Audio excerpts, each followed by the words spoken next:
It feels like the way electrical currents look when they arc, if that makes any sense, hence my verb choice. Other than that, they are completely under my conscious control, just like my legs or fingers. When I was little, I didn't understand that no one else had them. They're so real, I feel them and move them at all times, ever lingering on the edge of my perception in the way that you simultaneously are and are not always conscious of your own fingers. When I was very young and would scribble crayon doodles of my family, I would draw everyone with garlands.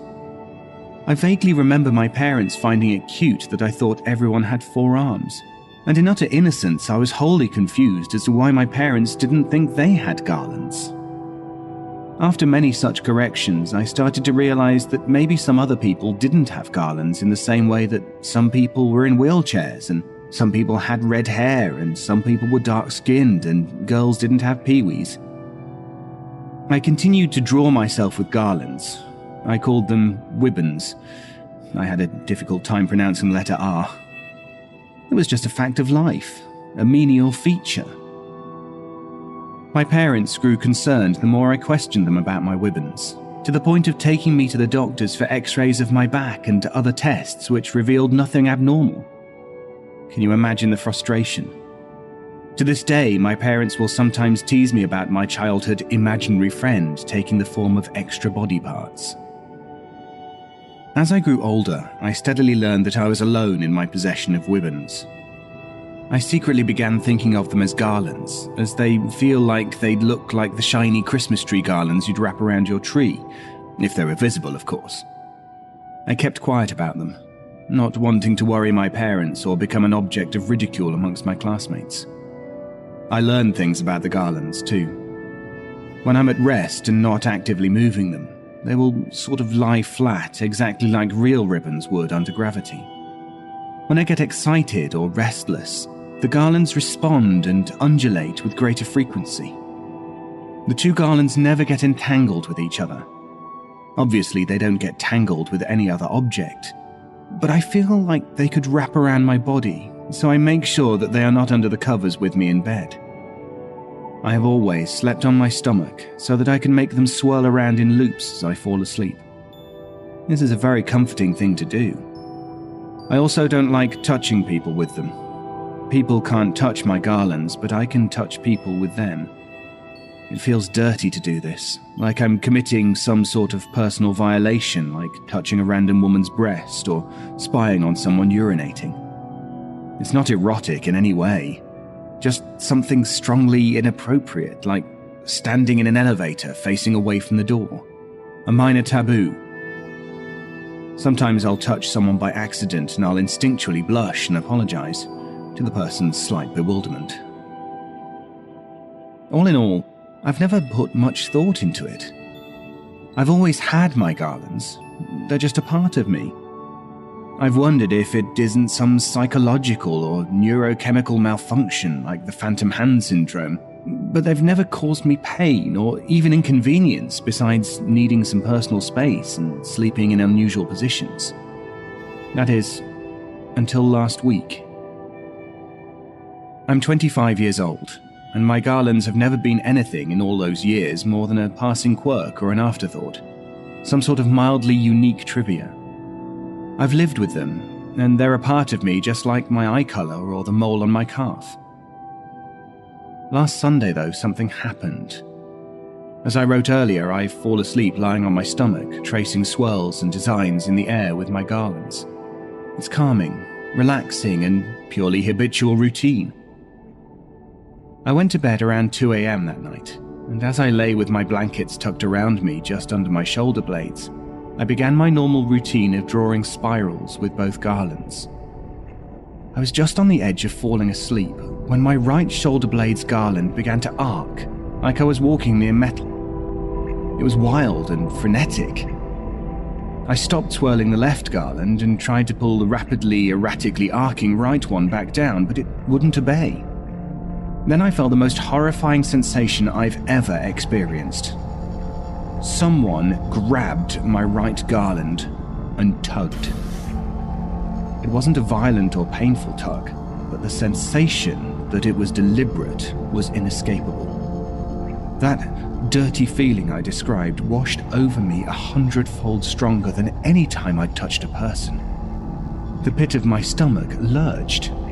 I felt violated, as if someone horrible had touched me so intimately and so privately in the most sacred part of me without my permission.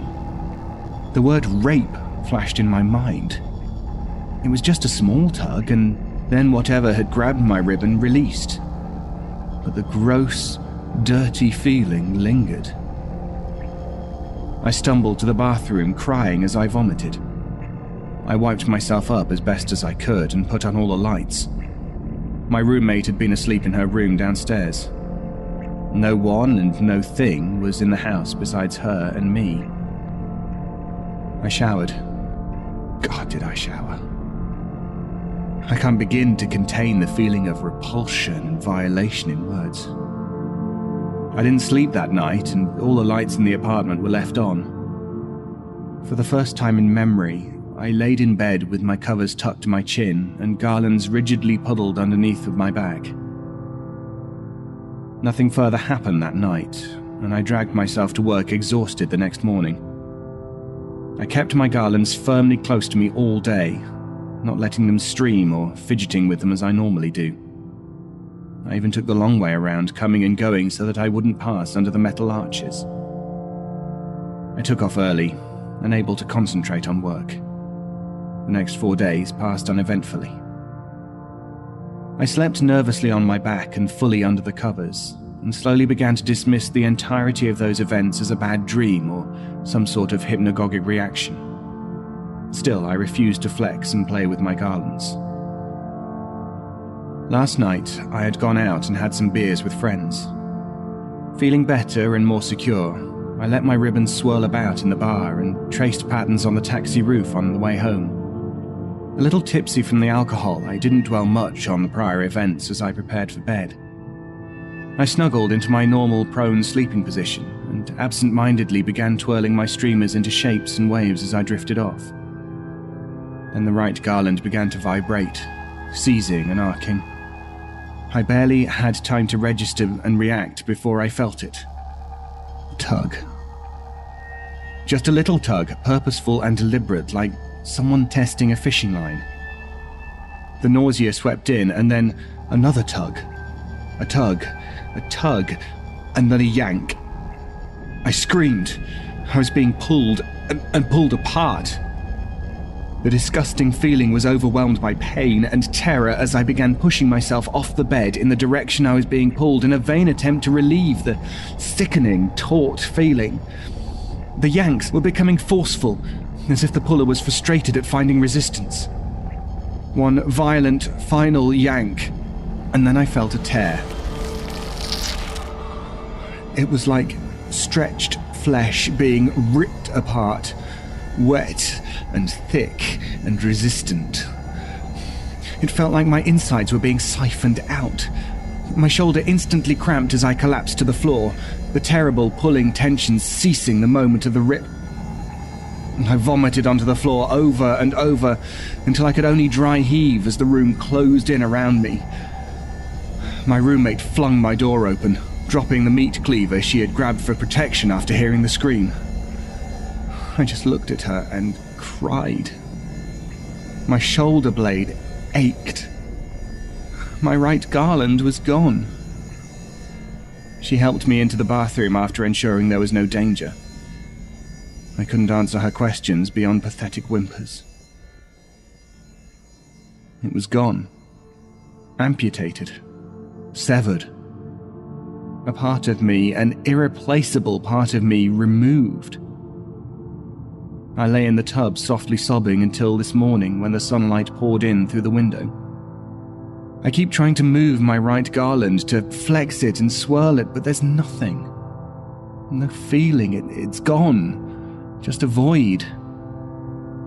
I'm so scared and I feel crippled, broken. I feel dirty and violated and desecrated. Is this what someone who loses a limb in an accident feels like? My shoulder aches. and a half bottle of ibuprofen and half a tablet of my roommate's Percocet have not eased it even slightly. I feel naked. I feel reduced. Oh God, it's really gone. My left garland twitches uneasily every so often. I know that something's waiting for it, waiting to take it from me, waiting to tear it away from me. Every time my remaining garland trembles, I gasp, knowing that soon I'll feel that sharp little tug.